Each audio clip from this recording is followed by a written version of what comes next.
Hi welcome back to study with Janu 100 days சேலஞ்சில் day 11 நான் என்ன படித்தேன் அப்படிங்கிறத வந்து ஷேர் பண்ணுறேன். லாஸ்ட் டே வந்து படித்த மாதிரி என்னால் டைம் ஸ்பெண்ட் பண்ணி படிக்க முடியல.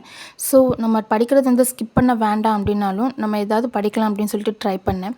லாஸ்ட் டே படித்து 11 கீழ்கணக்கு பற்றின கண்டென்ட் எல்லாமே ஒன்ஸ் வந்து ரிவைஸ் பண்ணிவிட்டு அதில் இருக்கக்கூடிய நூல்கள் நாலடியார் நான்மணி கடிகை நம்ம சிலபஸில் இருக்கக்கூடிய டாப்பிக்கில் இருக்கக்கூடிய அந்த நூல்கள் எல்லாத்தையும் பற்றின வீடியோஸ் பார்த்துட்டு ஹிண்ட்ஸ் வந்து நோட் பண்ணி வச்சுட்டேன். ஆல்ரெடி நான் நோட் மேக் பண்ணி வச்சுருந்தேன். ஸோ அது எனக்கு யூஸ்ஃபுல்லாக இருந்துச்சு. அதில் வந்து எக்ஸ்ட்ரா பாயிண்ட்ஸ் மட்டும் வந்து நான் நோட் பண்ணிக்கிட்டேன். இப்போது நெக்ஸ்ட் டே வந்து நோட் பண்ணதெல்லாம் நம்ம படிக்கலாம் அப்படின்னு சொல்லிட்டு நான் டிசைட் பண்ணிட்டேன்.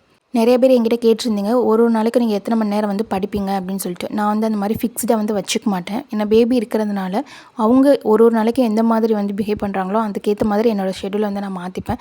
ஸோ ஆனால் கண்டிப்பாக ஒரு நாளைக்கு 1 hour அதை நான் படிக்காமல் இருக்க மாட்டேன். படிச்சுட்டு அந்த டேயை வந்து நான் ஃபினிஷ் பண்ணிடுவேன். ஸோ அதே மாதிரி நீங்களும் உங்களுக்கு எப்போல்லாம் டைம் கிடைக்குதோ ஒரு 1/2 hour கிடைச்சாலுமே அதில் வந்து படிக்கிறதுக்கு வந்து ட்ரை பண்ணுங்கள். நான் பேபி வந்து நேப் எடுக்கும்போதெல்லாம் தான் படிப்பேன். என்னோடய பாயிண்ட் என்னென்னா, சிலபஸ் வந்து ஃபாஸ்ட்டாக வந்து கவர் பண்ணணும், முடிக்கணும். அதை தாண்டி நம்ம இன்றைக்கி ஒரு பேஜ் படித்தாலும் அது தெளிவாக படிக்கணும். அதில் என்ன கொஸ்டின் கேட்டாலும் அதில் வந்து அட்டன் பண்ணுற மாதிரி படிக்கணும். அந்த மைண்ட் செட்டில் தான் நான் படிச்சுட்ருக்கேன். நாளைக்கு என்ன படித்தேன் அப்படிங்கிறது நெக்ஸ்ட் வீடியோவில் வந்து நான் சொல்கிறேன். என்னோடய வீடியோஸ் வந்து உங்களுக்கு யூஸ்ஃபுல்லாக இருந்துச்சுன்னா என்னோடய பேஜை வந்து சப்போர்ட் பண்ணுங்கள். நம்ம எல்லோரும் சேர்ந்து படிக்கலாம். தேங்க்யூ, பாய்.